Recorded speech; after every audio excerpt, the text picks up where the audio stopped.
Hello friend, स्वागत है सबका मेरी YouTube channel Naresh rail info में। और फ्रेंड, जैसा कि हम लोगों ने पिछले 2 पार्ट्स में देखा एलएचबी कोच के डायमेंशन के बारे में, और आज हम लोग उसका थर्ड और लास्ट पार्ट बनाने जा रहे हैं एलएचबी कोच के डायमेंशन का। और इसके बाद फिर हम लोग अगले टॉपिक में जाएंगे। तो फ्रेंड, लास्ट पार्ट आज हम लोग देखेंगे एलएचबी कोच के डायमेंशन का। तो चलिए शुरू करते हैं। तो फ्रेंड्स, सीवीसी गैदरिंग रेंज जो कि हॉरिजॉन्टल में होती है ±110 mm, और इसके बाद में जो सीवीसी गैदरिंग रेंज होती है, सीवीसी गैदरिंग रेंज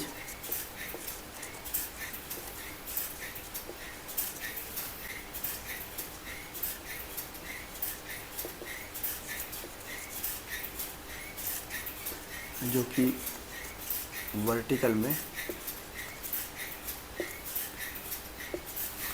तो जो सीवीसी गैदरिंग रेंज होती है वर्टिकल में वो होती है ±90 mm।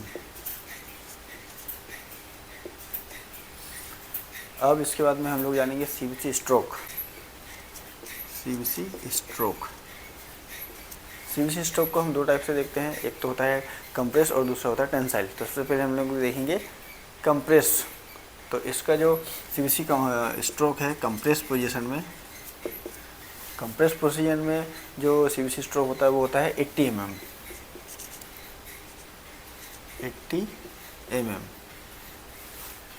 उसके बाद में देखेंगे सीवीसी का जो स्ट्रोक होता है वो टेंसाइल पोजीशन में होता है 58 mm। यहाँ देखेंगे सीवीसी स्ट्रोक टेंसाइल पोजीशन में सीवीसी स्ट्रोक जो होता है टेंसाइल पोजीशन में वो होता है 58 mm। अब इसके बाद हम लोग देखेंगे height of CVC supporting device. इसकी जो हाइट होती है 187.5 mm, वो होती है 187.5 mm। 5th नंबर पर हम लोग जानेंगे कि बम्प स्टॉप के बारे में। जो एलएचबी कोचों में बम्प स्टॉप होते हैं लेटरल, लॉन्गिट्यूडनल और सेकेंडरी, ये 3 टाइप के होते हैं। तो सबसे पहले हम लोग देखेंगे lateral bump stop clearance. Lateral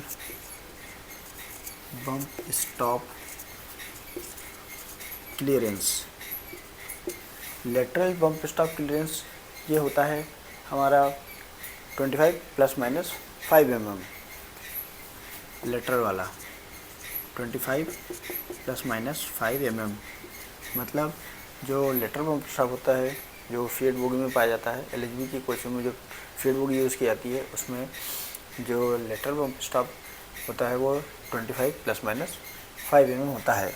उसके बाद में अभी हमने लेटरल वाला देखे जो होता है 25 ±5 mm, और अब हम लोग देखेंगे लॉन्गिट्यूडनल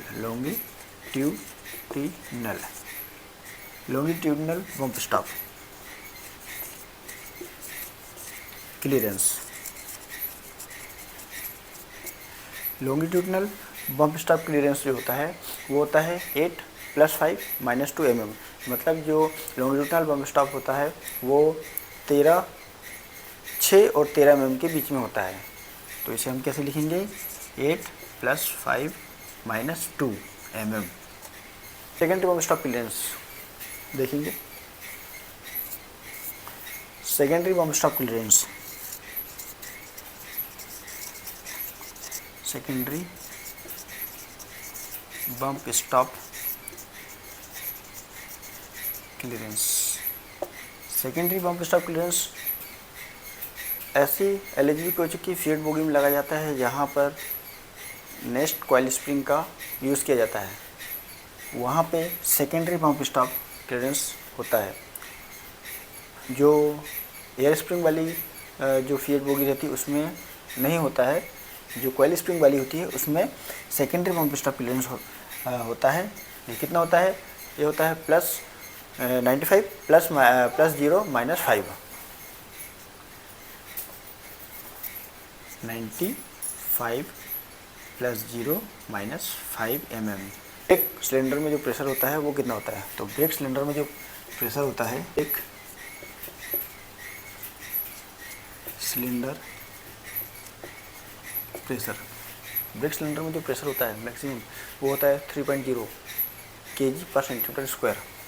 इसे पूरा बोलेंगे 3.0 kg पर सेंटीमीटर स्क्वायर। ये kg पर सेंटीमीटर स्क्वायर जो है प्रेशर की यूनिट है, इसे भी बोलना आवश्यक है। तो कैसे बोलेंगे? ब्रेक सिलेंडर में प्रेशर होता है 3.0 kg पर सेंटीमीटर स्क्वायर। देखेंगे अब ब्रेक पैड की मोटाई कितनी होती है, मतलब थिकनेस कितना होता है। तो ब्रेक पैड की जो थिकनेस होता है वो न्यू में 35 mm और कंडम 7 mm में होता है।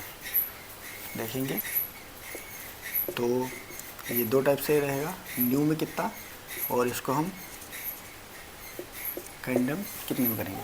तो न्यू होता है 35 mm और कंडम होता है 7 mm।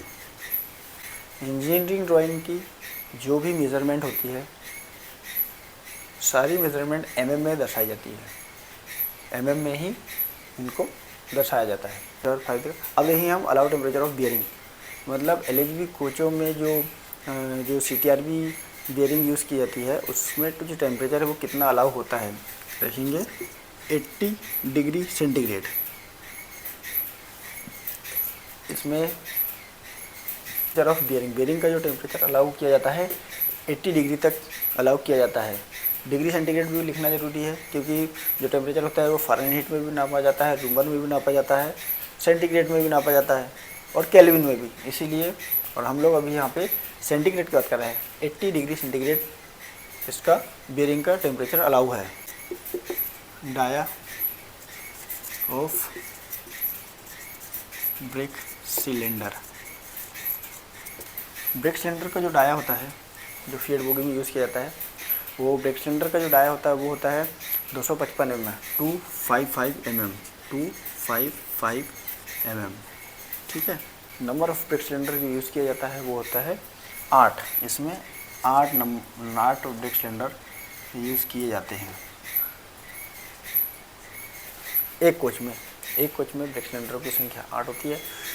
अब हम लोग देखेंगे नंबर ऑफ ब्रेक पैड्स। इस तरह से 16 टोटल जो ब्रेक पैड्स होते हैं वो होते हैं 16। अब पिस्टन स्ट्रोक की बात करते हैं।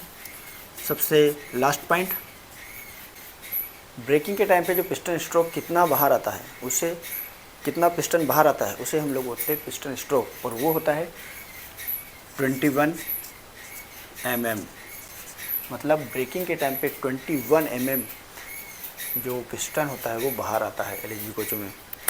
तो फ्रेंड, इस तरह से आज हम लोगों ने LHB कोचों के डायमेंशन का ये थर्ड पार्ट और लास्ट पार्ट देखें। अगर आपको वीडियो पसंद आए तो वीडियो को लाइक करें, चैनल को सब्सक्राइब करें। मिलते हैं अगली वीडियो में। अगर कोई डाउट होता है तो प्लीज़ कमेंट करें, और अगर वीडियो पसंद आए तो लाइक करें। मिलते हैं अगली वीडियो में, तब तक के लिए जय हिंद।